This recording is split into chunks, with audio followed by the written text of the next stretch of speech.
good evening. First one to join. So thank you for everyone for joining tonight. I'm Dr. Michael Twyman. I'm a board certified cardiologist, and I focus on heart attack and stroke prevention here at Apollo Cardiology in St. Louis, Missouri. So if you've been following me on Instagram for a while, you know that I'm big into the biohacking of myself and also helping my patients, live their optimal lives. Hello, how are you doing? Thanks for joining tonight. So tonight we're going to be chatting about heart rate variability. It's a topic that is common in the cardiology world. We use it to measure how sick patients are after heart attacks, and patients who have cardiomyopathies or weakened hearts. It can also be a useful metric to measure yourself to know how much stress your body is under. So everybody has stress in their lives, but it's how you deal with that stress which matters. So tonight we'll talk about what heart rate variability is, some of the tools and gadgets you can use to measure heart rate variability, and then a few things about what you can do to optimize it. So first off, what is heart rate variability? So the technical term is that it's the measurement of the change of time intervals between successive heartbeats. So what does that mean in English? So every time your heart beats, if you're looking at an EKG, you're going to see like a little blip. That's where the top chamber beats, the bottom chamber beats, and then the bottom chamber recovers. So the QRS is the bottom chamber beating. You're measuring the beat-to-beat difference between those heartbeats. And your heartbeat should not be like a metronome where it's just 70, 70, 70, 70, 70. As you breathe in, the heart rate expands, and as you breathe out, the heart rate contracts or decreases. And it's that variability that we're interested in measuring. So the heart rate variability is measuring your autonomic nervous system. And there's two components to your autonomic nervous system. There's the parasympathetic nervous system and the sympathetic nervous system. So the sympathetic is your fight or flight response. The parasympathetic is your rest and relaxation. And there's always kind of a constant tension between those. But unfortunately, too many people get stuck in that high fight or flight response, or the high sympathetic tone, and they have very low parasympathetic tone. So they always feel that, they feel like, they're being chased by a saber-toothed tiger. So heart rate is racing, your pupils are big because you need to see something to run away from it. Your muscles are getting flooded with glucose so you can run. Your digestion slows down because you're not supposed to be digesting as you're trying to run away from something. And then once that sympathetic tone comes down, then that rest and relaxation or rest and recovery part of that parasympathetic tone kicks in, and it's mainly stimulated by the vagal tone. So heart rate variability helps you measure this autonomic nervous system. So it can let you know, are you exercising too much? Have you recovered from your exercise? If you eat a really big meal late in the evening time, it'll probably affect your sleep, and you'll see lower heart rate variability overnight. And also can measure your perceived stress. So if you're somebody who suffers with anxiety or depression, measuring your heart rate variability can tell you how much stress is your body actually feeling from that. I'm not saying that people should not experience anxiety or depression, but there is a physiological toll on it, and anybody who's ever had any anxiety or a panic attack knows that it can feel like a heart attack. Your heart's racing, you feel horrible, your nervous system is really fired up. So measuring your heart rate variability can help you measure what is your baseline, and then when you're in those stressful situations, there's things you can do to try to kind of pull that sympathetic tone back down. So a lot of professional athletes and even weekend warriors use this to monitor their training, and that's something we'll talk about tonight as well. So there's many things that can influence your heart rate variability, but two of them you've heard me talk about before, your circadian rhythms, your 24-hour cycle, and your hormones. So the best time to take a heart rate variability measurement is generally first time in the morning. There are devices that can also measure 24 hours a day, but you want to have a consistent time of day and consistent environment so that you get a standardized baseline. So you're mostly measuring the value against your own baseline. Yes, some people ask, what's a good heart rate variability? There are metrics that are published, but you really want to know what is your baseline and then compare yourself to yourself. So the heart rate variability that I typically will use in the morning time is I use a software package called Elite HRV. They have a free app, and you just have to acquire the monitoring device. I initially started off with a chest strap. So this is the Polar H7 chest strap. Now there's a new version, the Polar H10. But you wet the electrodes and it sits on your chest, and it's more sensitive at measuring that R to R interval, and so it can measure the variability of the heartbeats. some of the devices that measure your heart rate don't have the fidelity to measure that difference. They can give you a heart rate value, but this is much more sensitive than just a static heart rate. So this is what I initially started off with and used this for quite a while. And then earlier in the year, I acquired their proprietary monitor. It's called the Core Sense. You just basically put your finger in it like a little pulse ox, and then it syncs up to the app. And the morning measurement is 2.5 minutes. You can take measurement throughout the day, but there's a morning readiness one that I do. And I think I'm up to 78-day streak so far. One of the reasons I started monitoring heart rate variability daily was because of COVID. There is some data that if your heart rate variability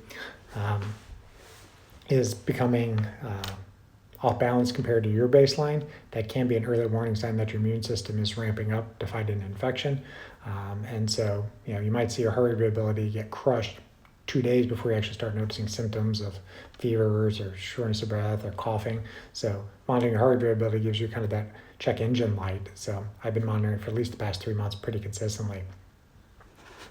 So pretty straightforward. Put your finger in it, does a 2.5 minute measurement, and gives you a number. This gives you a number. They call it I believe it's called I think I have it over here. They call it the HRV score. It's kind of their proprietary score, but it's based off of something called the RMSSD, which is a math term which stands for the root mean square of the successive differences of the RR intervals. So they're just measuring the difference in milliseconds for that 2.5 minutes between all the heartbeats that you have, and then they're doing a math formula to it, and then they give you a score between 0 and 100. Usually, scores are going to be usually in the 50s, maybe 60s. Like I said, again, you're just measuring your number compared to your baseline. I did see that their average heart rate variability of all their users that they have, it's all anonymized data, was 59.3. I haven't looked at mine recently, but I'm usually in the upper 50s like that. But it would be interesting to kind of look at it because if your heart rate variability, all things considered, is higher, you tend to have a younger biological age because your heart rate variability goes down generally as you age. But also a higher heart rate variability tends to go along with better aerobic fitness. So if you have really poor heart rate variability at baseline for long periods of time, maybe you're just deconditioned. So again, like I said, it's mostly measuring your baseline and seeing where the differences are. So if your sympathetic tone is very high and your parasympathetic tone is very low, then you're going to have a really poor sleep score. And it may be a metric that your body's under emotional, physical, or mental stress, and you need to kind of get to the root cause of what's causing that. So many times it's, for the athletes, you're overtraining. You went too hard the day before and you need to do a recovery day or just do a kind of a deload day. Not saying be completely sedentary, but that's not a day you're trying to set a personal best or, go run a marathon that day. You need to dial it back. And unless you're a professional athlete and have to perform no matter what, the weekend warrior should dial it back and get the recovery dialed in. Sometimes your parasympathetic tone is really going to be super high. And people think, well, that'd be really great. But sometimes that means you're just so overexerted, your body's basically shutting down, saying you must recover now. And so if you have super high parasympathetic tone, you need to basically sleep more and do no exercise that day. But just like I said, you're measuring it based off your baseline. If you wake up and you, quote, feel great, you do your measurement and the number correlates, okay, great. But if you wake up feeling poorly and your heart rate variability is bad for you, that's the day you don't want to push at exercising. Exercise is a stress. You cause an adaptive response in relationship to that stress, but you have to recover to get the gains from that stress. So I'm not telling you don't exercise, but if your heart rate variability is poor, you may not want to push it super hard that day. So I already talked about kind of the spot way to check it. Somebody put it in the comments. Somebody has that Oura ring. Yeah, I have one of those as well. I've had one since the original Model 1 came out that looked like a giant mood ring. So the Oura ring is one of my preferred sleep trackers. It does a very good job at measuring your heart rate variability throughout the day. And it gives you your heart rate variability as you sleep, which is a good metric for how well you're recovering while sleeping. If heart rate variability is really crushed, maybe push it really hard the day before, or had a really late meal. So what is late meal? Anything within like 3 to 4 hours of going to bed would be considered a late meal, and it's usually going to push down your heart rate variability. If you're getting an infection, like I said earlier, that can be a marker of poor heart rate variability is an infection. But one thing that people frequently ask is, what about alcohol? Alcohol, you will see it routinely in your Oura data if you drink alcohol, is you'll see heart rate variability go down, resting heart rate go up, your respiratory rate go up, and your basal metabolic rate, or that you call it your temperature, I think, in the Oura ring, go up. And so it's not saying don't drink, but you're going to see significant change in your heart rate variability based off the timing of your alcohol. So I do routinely measure it with my Oura ring. And I'm currently playing around with a Woop Band. There's a gentleman out of Harvard that created this device. It measures a couple of things, but it's measuring your strain, it's measuring recovery, and it's measuring sleep. Those are three big metrics it's looking at. But so far, so good. I mean, it seems to be fairly accurate on my sleep quality compared to my Oura ring quality. Probably a little bit different on the exercise component to it. I haven't played with it enough to know for sure, how accurate the strain is for me. But the theory in this one is that it's using heart rate variability as one of the metrics in the calculation to tell you what your strain is and gives you a recovery score the next day. And it kind of is trying to infer for you, like maybe this is the day that you should push hard because you got good heart rate variability, or you have low heart rate variability. Don't push so hard today. So starting to track a little bit more with the Woop Band. If you're interested in knowing more about this, just send me a direct message and maybe I can chat about it. But the other thing I'm playing around with, and so far this thing is more interesting than I thought it'd actually be, but I'm playing around with the Pollo Neuro. Just coincidental that this thing is called Apollo, and Apollo cardiology, no relation, but definitely had to have a device that was called Apollo. But this was, I believe, coming out of the University of Pittsburgh, some researchers, and there's this device in here that vibrates. So you can put it on the inner part of your wrist, or what usually recommended is on the inner part of your ankle. So it kind of looks like a house arrest bracelet if you have this thing on. But it has different vibration patterns that is picked up by your nervous system. And I think it has like 7 or 8 different little algorithms that you can play with in the app and program in, a meditation. There's an issue with like post-exercise. There's one that helps with sleep. There's one with like social and open. So if you're about to give a talk, you can use it. I did not use it before this talk, just in case I'd have a side effect or something like that. But there's at least some reports that using this consistently has improved certain people's heart rate variability by 20 to 30%. I have not yet noticed that in myself. I tend to have good heart rate variability, so I don't know how much I'm going to improve with this device, but I'll hopefully be able to know soon enough when I kind of correlate a little bit more of the data from my Oura ring and the Woop Band.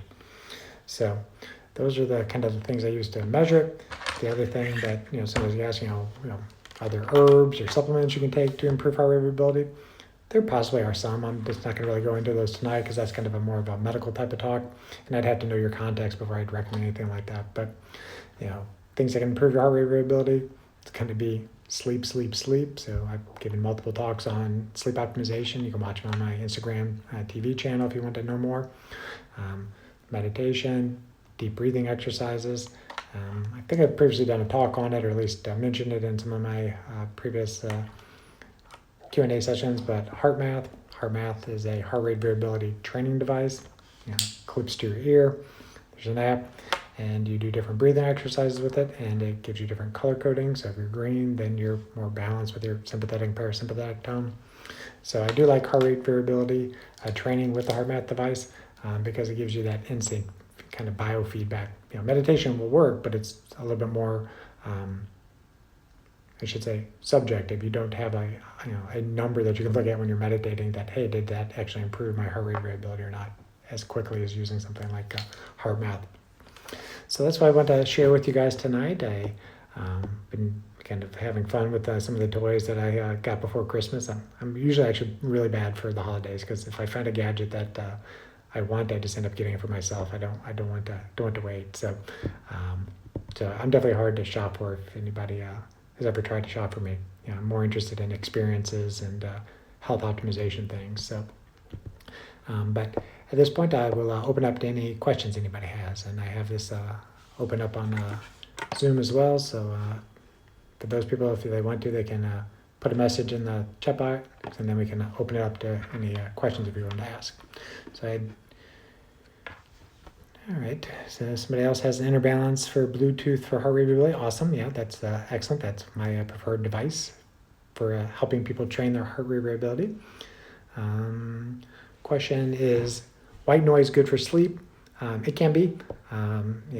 If you have a white noise machine, can help with sleep quality probably. But I would caution against using anything that is like music or human voices that can somewhat imprint on your subconscious and potentially messes up your some of the deep subconscious things that you're going to be thinking about the next day. So yeah, just white noise, ocean sounds, rainfall, those kinds of sounds of nature are fine to sleep with.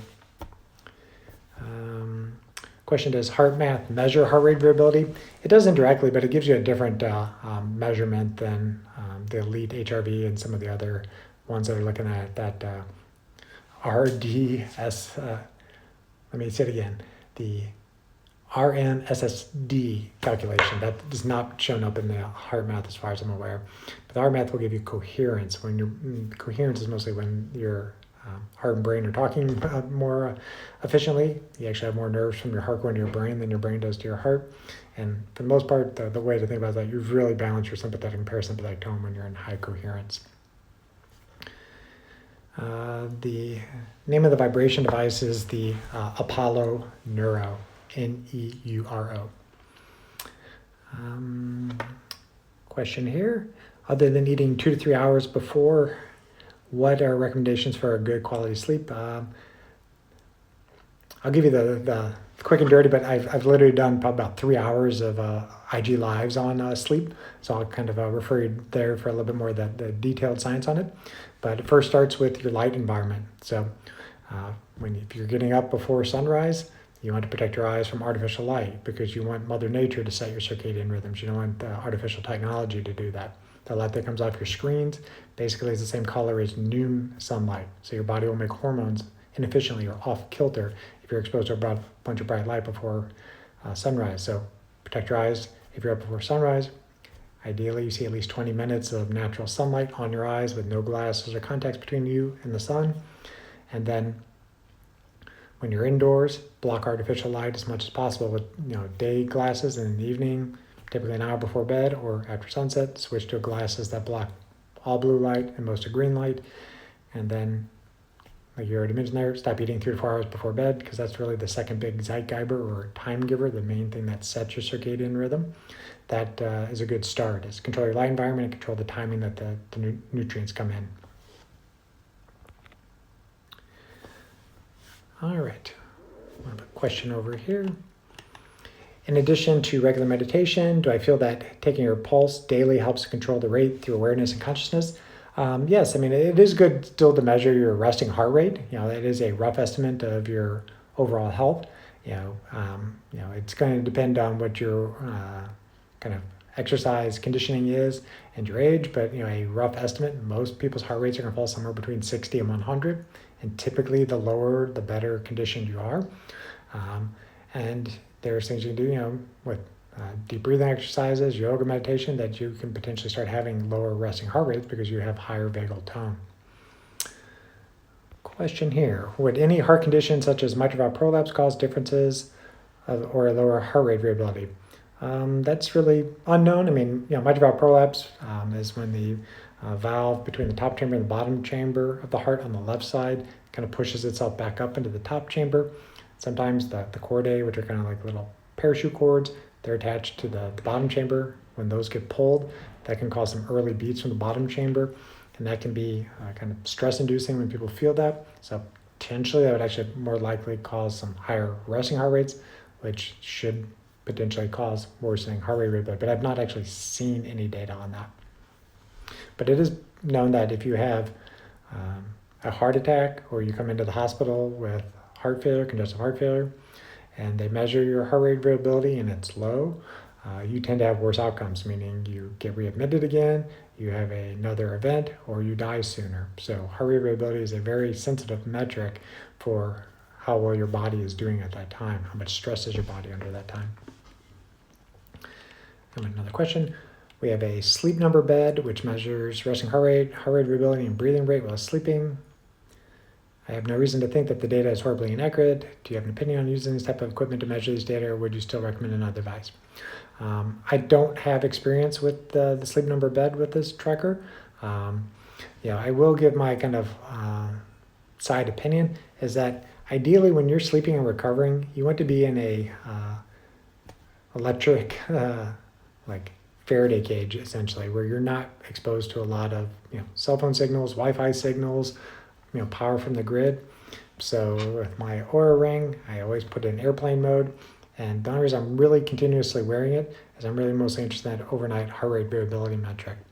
The Woop, I like it, but one thing I don't like is it does not have an airplane mode. So it's something that I'm contemplating not using it while sleeping, even though it does give good sleep data. You want your mitochondria, the organelles in your cells that make energy for you, to be sensing a normal environment, not a man-made environment. So I don't have experience with the sleep number bed, but I personally don't like a lot of electric stuff near me while I'm sleeping.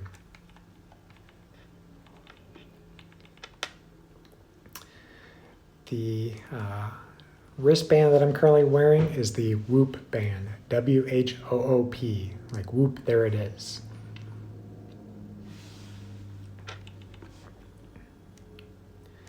And then the ring is the Oura Ring, O-U-R-A.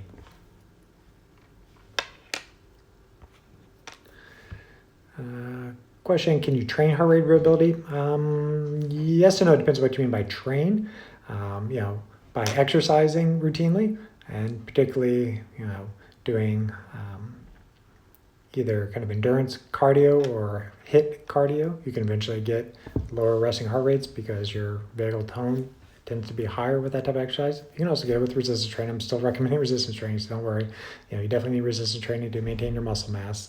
But for heart rate variability, it's probably more the cardio that helps with it. And then, training heart rate variability can be done with breathing exercises, different meditative breathing exercises, and then using the HeartMath device, will give you some training exercises that could improve your heart rate variability. Question, is the Woop Band a subscription? It is a subscription, but they tend to have specials every once in a while. The device is, you don't pay for the device, you pay for the monthly fee, but you can pay for a year up front. So I paid for the year up front to play around with it, and I'll see after a year if I want to continue to use it. But one thing that is interesting about the Woop is that there are different communities that you can either create or join, and so you can kind of compare yourself to your peers or somebody you want to see how they're doing.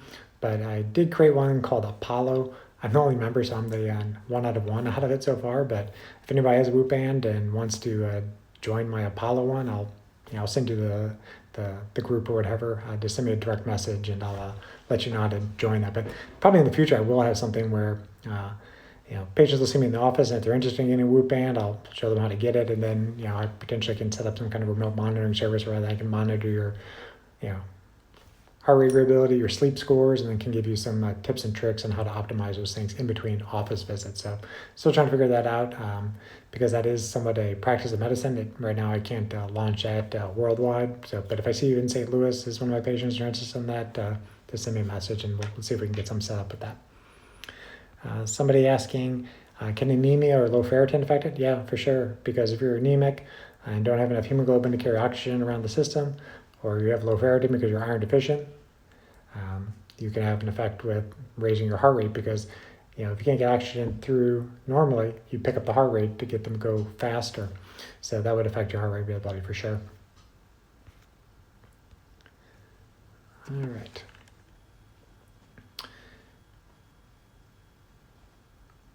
So somebody's saying that they have a resting heart rate of 40 plus while sleeping. Would you expect the resting heart rate to affect heart rate variability? Not necessarily, but the question, it's somewhat unanswerable and that, if your heart rate's in the 40s and you're asymptomatic, and you're well-conditioned cardiovascular, you're like a Lance Armstrong, okay, that's fine. If you have low heart rates and you're feeling dizzy frequently, you're feeling like you're going to pass out or you're actually passing out, well, then that can be a problem with the conduction system. Your body's natural pacemaker is the sinus nodes in the upper chamber of the right atrium, and it sends the message down to the bottom chambers. Over time, that conduction system can wear out, and it's kind of like breaks in insulation, so the message isn't making as efficiently going down. So people have low resting heart rates, and at times they'll have really fast heart rates and low heart rates and fast heart rates. At that time, they got some known as sinus node dysfunction, and they're potentially headed towards a pacemaker if they're having symptoms. So a resting heart rate of 40, it depends on your clinical context. And let me see if anybody wants to ask a live question here.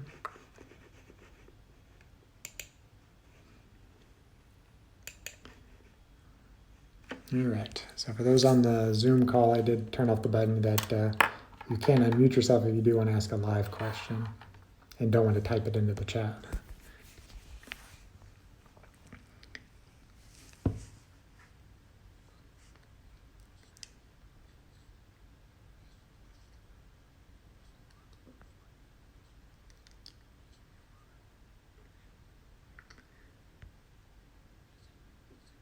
Okay.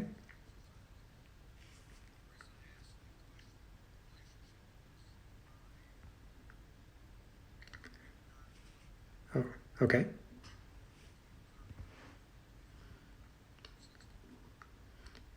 So your resting heart rate is, or your heart rate variability is, 40 to 60. Okay. So, okay. And is that being measured with the Oura Ring, or is that being measured with a different device? Okay. So, it's, again, they use a little bit different metric than the Elite HRV. So it's based off of, whatever your normal baseline heart rate variability is. So if your heart rate variability is steady at that and you feel well, then I don't think you need to make any changes then.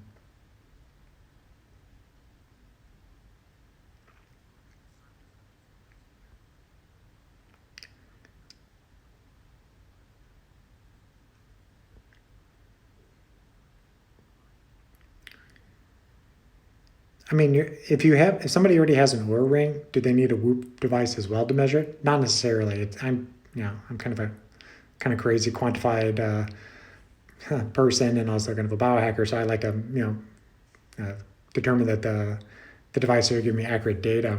But if you have an Oura Ring, it gives you the heart rate variability, so you don't necessarily need a Whoop Band to measure it then. The Woop Band is better for people who exercise in the window. If their recovery is being completed, it gives you a little bit more straight data than you can get it out of or with your recovery index. But I personally don't wear the Oura Ring all day long because, again, like I said, I don't want it pinging me all day long with EMF. So I only wear it to track sleep. You're welcome. All right. So for whatever reason, because I can't then share the audio with people on Instagram, I'm not going to be able to probably take live questions like this just at this moment. I'll have to figure out another way that people's audio then could be spread off the Instagram. So sorry about that for Instagram for 1 second.